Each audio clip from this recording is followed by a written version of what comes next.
Good morning, friends.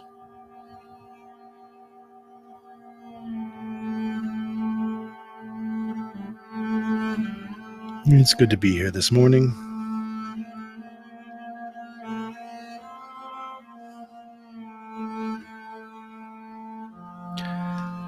Thanks for joining Journey Home Meditation today for our morning sit. You're listening to The Painted Bird by Mark Deutsch. You can find that on multiple streaming platforms.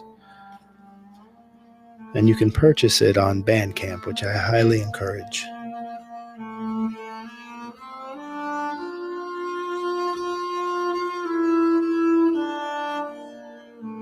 Today we're going to be doing a brief practice. Just a few moments of shared breath. And we may even just get right into Bell Hooks' Appalachian Elegy. Get back into our practice there. But I'm Michael. I'll be taking us through some breathing practices and shared meditation and a little poetry today, and I'm very happy to be able to be here to do that, even when I don't want to. That's what we're going to work with today.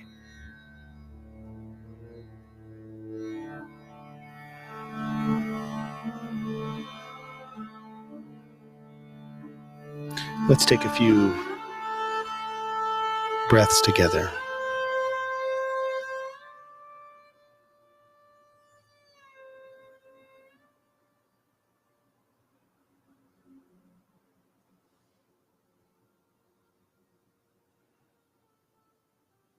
Just find your awareness moving into your body.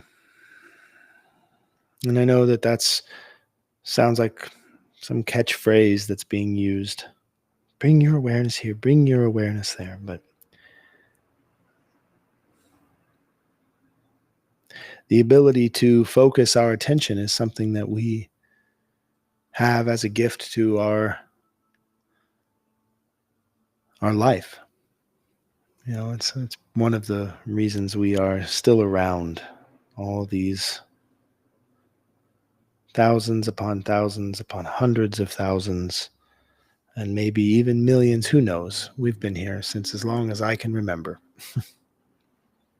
And our ability to focus our attention in different places helps with that. But bringing that attention and focusing on ourselves is something that we can cultivate with practice. And the best way that I found is to bring my focus and attention to the feeling of the breath. I'm going to breathe in and out anyway, so using that as my inroad is really handy. So feel the breath moving in from the tip of your nose all the way down the body to the bottom of the belly.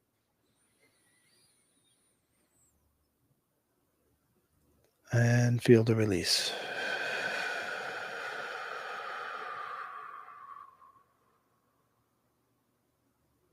Stay with the sensation, breathing in.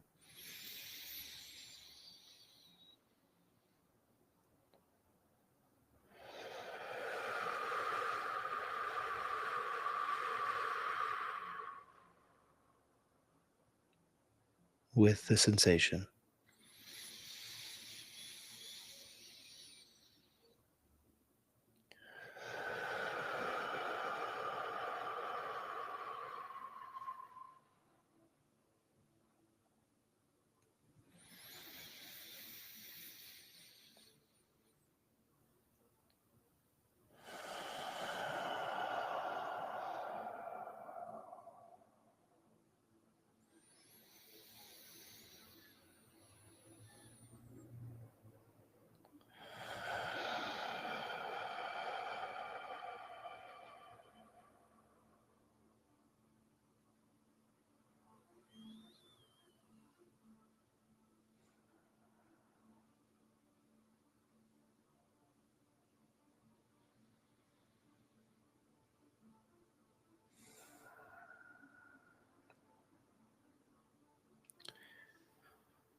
The sensation of our breath can tell us a lot about what we might be experiencing emotionally that we cannot quite put words to.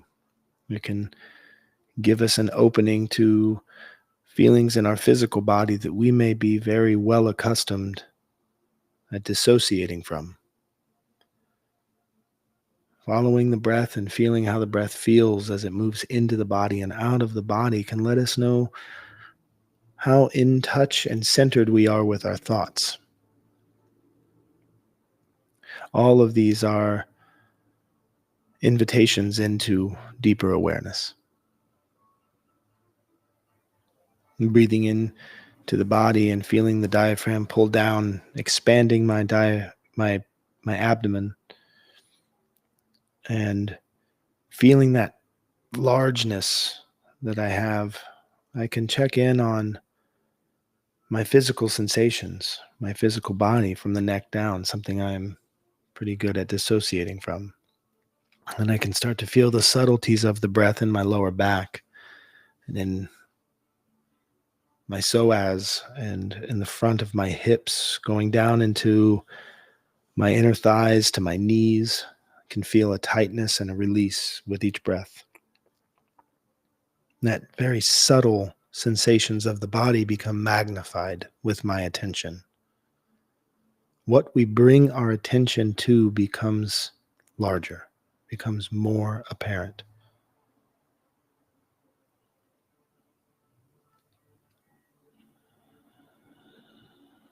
As I move through the process of the breath, moving into the body and then filling my body and then releasing, I can feel the top of my chest, my clavicles, my upper back, my neck, as that breath expands all of the space inside of my chest as my lungs grow with the inhalation. And then I can feel as those muscles contract to bring my body down, closing in, expelling the breath. But I can also begin to feel subtle emotions as my chest is moving and my heart is being activated.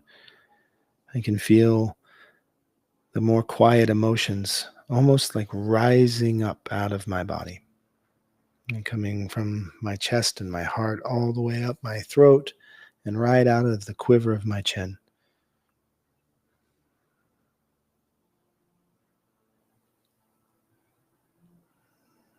I feel the release in my left arm and I feel an awakening in my right arm as I focus on my heart.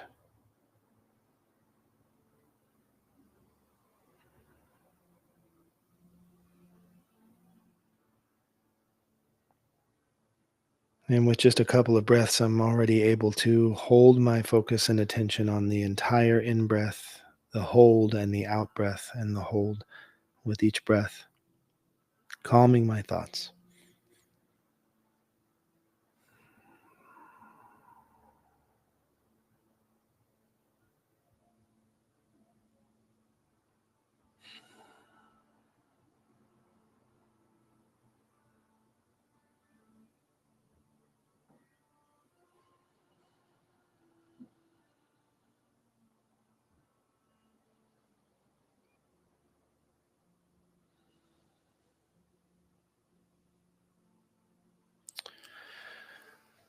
You know, I have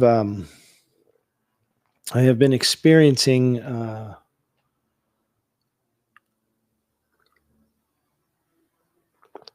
level of ennui, I guess, a level of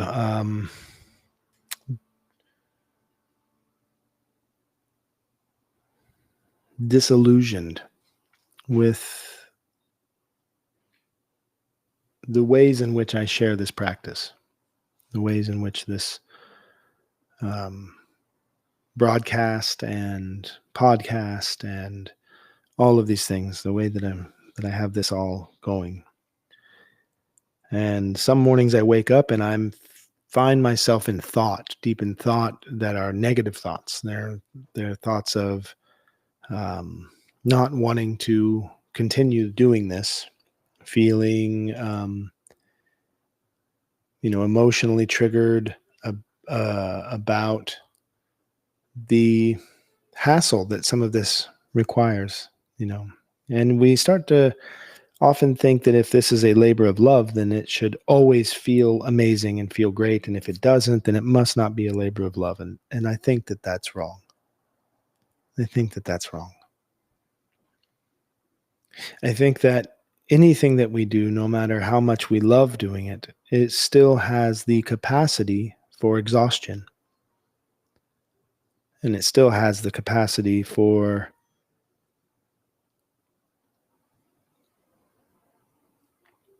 bringing us into an emotional depth that we were not prepared for. And so as I've been feeling disillusioned with the formats in which I utilize this, the lack of engagement with people who are watching the video or listening to the audio or reading the posts, there is an energetic exchange that is being asked anytime that we're involved with something. And I believe that the internet has trained us to become such passive consumers that the only time that I see people really getting engaged and involved with the discussions is when they're angered. Or maybe not the only time, but that is the most common thing that I see. And so there's not a lot of energetic exchange occurring with this practice, and that feels a bit exhausting sometimes. And so these last couple of weeks, as I've been returning to the practice, I'm noticing that my physical body is responding in a way that's not favorable to the practice. I wake up and I'm tired, and I feel myself dragging or coming up with excuses. Oh, I'm going to do this one more thing, and now I'm going to do this one more thing. And these are all ways in which my brain has developed coping mechanisms to deal with something that I consciously don't want to deal with.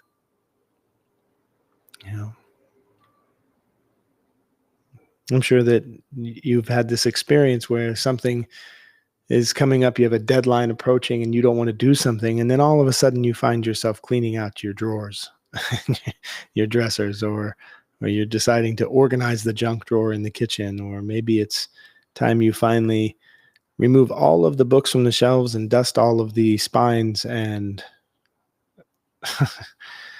do whatever it is that is not doing the thing that you know you need to do.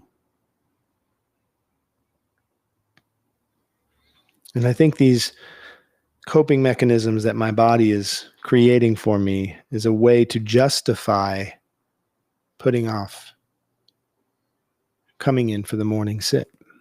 And I think it's because it's wrapped itself now in multiple layers of identity, multiple layers of my identity and the identity of Journey Home, perhaps.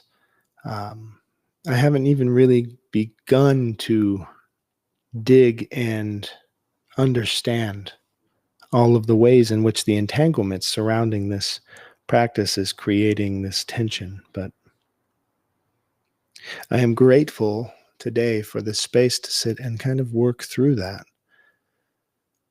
because I do understand that wanting to do something is not the only requisite.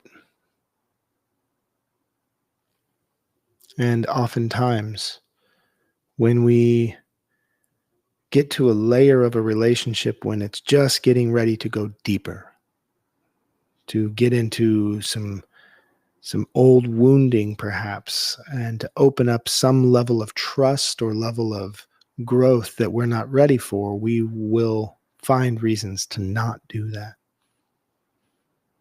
Think about how this maybe has played out in your life, how you have maybe encountered that place in a romantic relationship or a work relationship, or even an interfamilial relationship, a relationship with your child or with your brother, your sister, your sibling, with your parent. When you have this functional relationship, but it only goes so deep. It only goes so deep. It's a loving relationship. It's a good relationship, but then there's this invitation to go deeper, and you notice that that's coming up when you start to get really annoyed, when you start to feel stuck in the relationship, when things are in cycles of repeat, wash, rinse, repeat.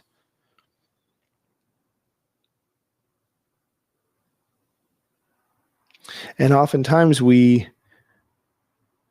leave jobs, drop out of school, do whatever it is to leave those relationships when we just go, I just found that I just didn't want to do that anymore. I just didn't want to do that. It wasn't filling me with joy. And we've kind of created this cultural meme around that. But I'm questioning it. I'm questioning that need, that desire to jump ship when things no longer are exactly how we want them to be. Because as I do this morning sit today, even, I am starting to understand the importance of doing it even on the days that I just don't want to.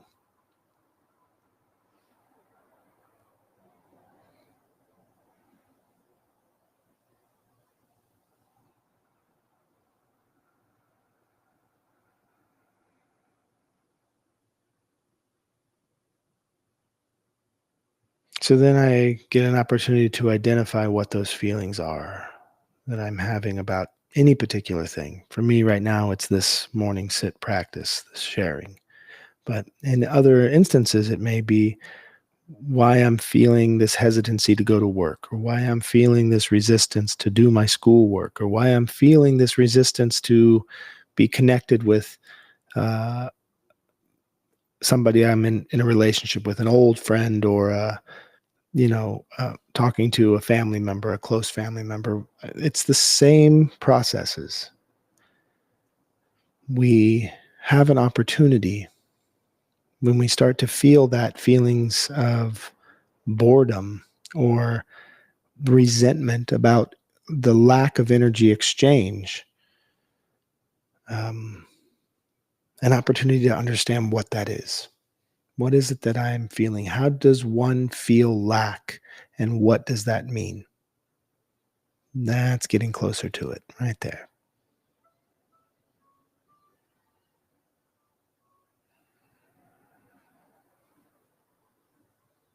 So I'm going to continue doing this practice so that I can figure that out, because I think that that's going to be helpful for me in my life to work through understanding what that feeling is.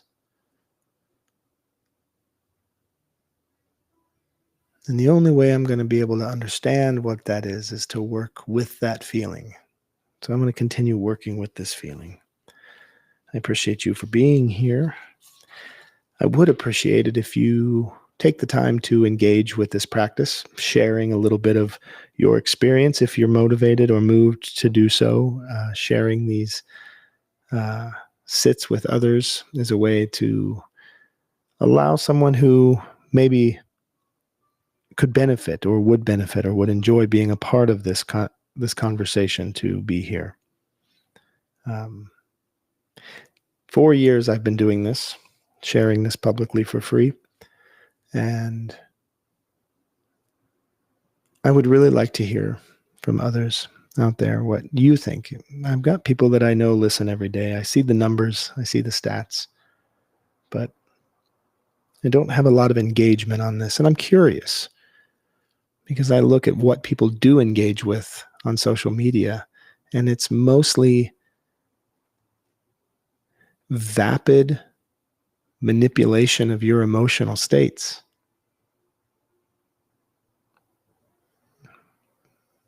So I'm curious what it would be to engage from a place of inspecting our own emotional well-being instead of contributing to our emotional unwellness.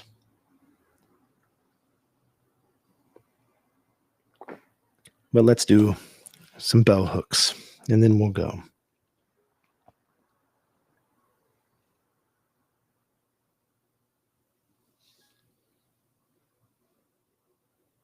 This is number 25 in Bell Hook's Appalachian Elegy, Poetry in Place. Soil rich with lime, grass beyond green, turning toward blue, hills of plenty, all but gone, bent under the weight, all human greed, we speak then, tell of a God of miracles who moves mountains, yet man-made steel ravishes this earth, all for coal, deep and black, a destiny of burning heat, covering flesh and ash.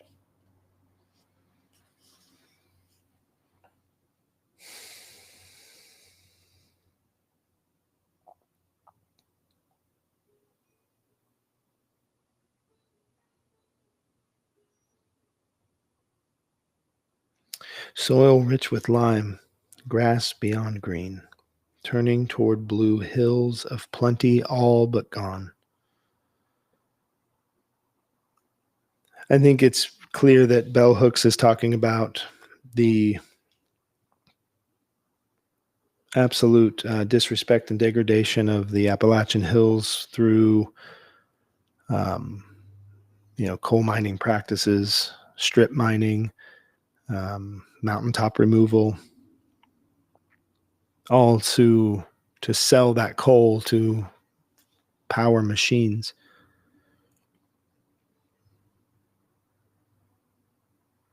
We speak then, tell of a God of miracles who moves mountains, yet man-made steel ravishes this earth.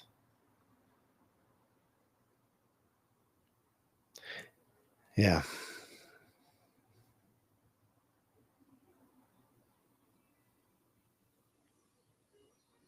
A destiny of burning heat, covering flesh and ash.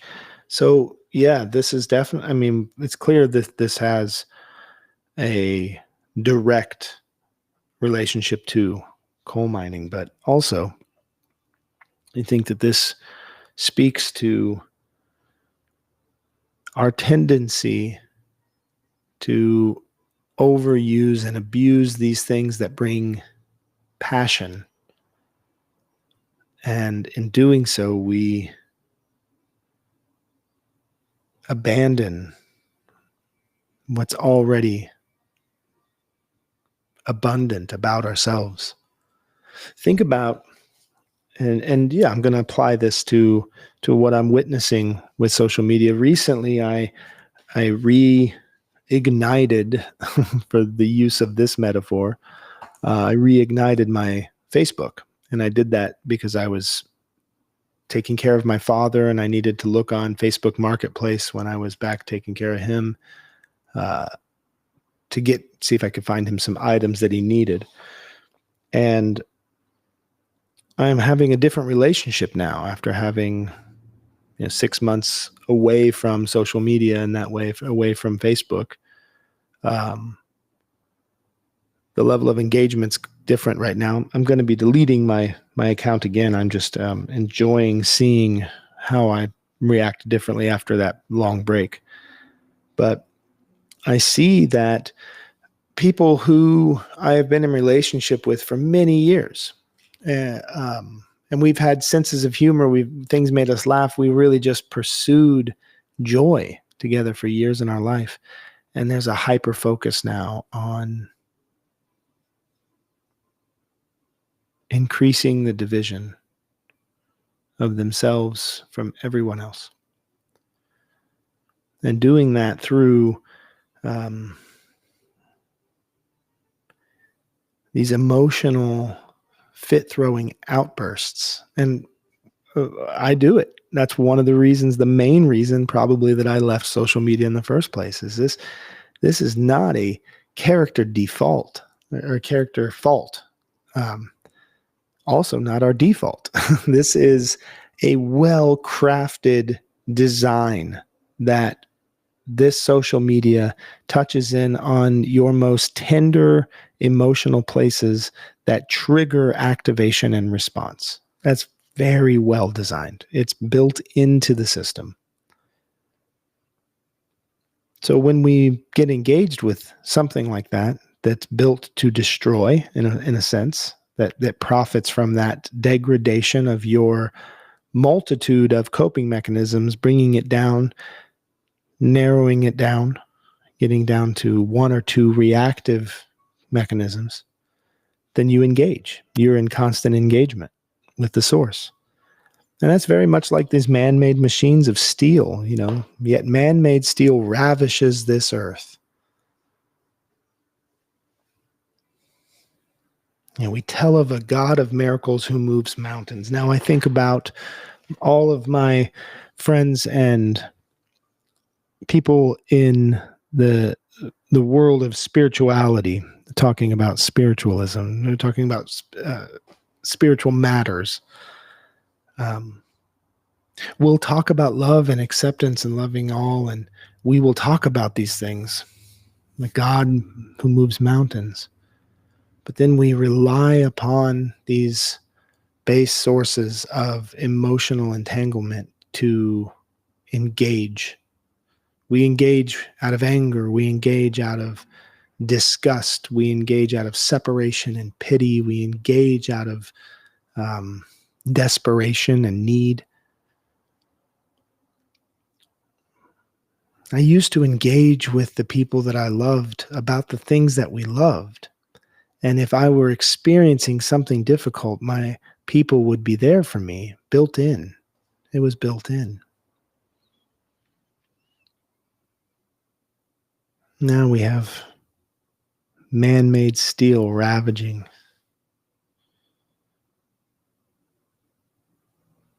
And it's like that. We have this way of communicating with one another through the internet that engenders our most base emotional reactivity. And we just let the things that are important for our sustainability get taken away.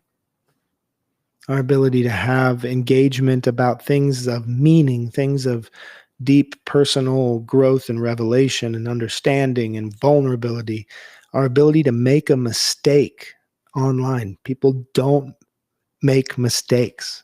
They argue to the death. They die on hills.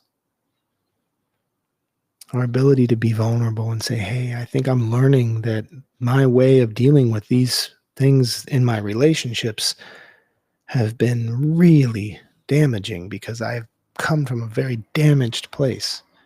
That's just not occurring right now. And that's what I'm asking. I'm asking those who listen to engage with this level of engagement. See what it does. See if you can be vulnerable. See if you can explore together. Because this is not a practice of individualism. This is not that. And it appears to be becoming that. And I wake up in the morning and think, I'm not going to do that again today.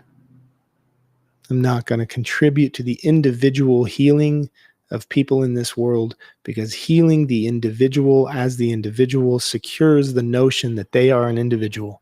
It's not what this is for. We are not separate beings. We are separate bodies of the same being. The entity of life, the entity of all life, consciousness runs through all of us. What affects you affects me. What affects me affects you. Differently, yes, our bodies react differently, and our bodies may have some slightly different needs, but at its core, we need to understand that we require one another for our regulation, for our health, for our growth. It's just that simple. Even the monk in a cave on a mountaintop is fed with a bowl of rice that they did not harvest. You understand? We need each other. That means we need to engage with each other. Otherwise, we're just stripping the mountains of our being for the resources, and losing those green and blue grassy hills and all of the abundance in the meantime. Thanks for being here. We'll see what happens in the future. Be well.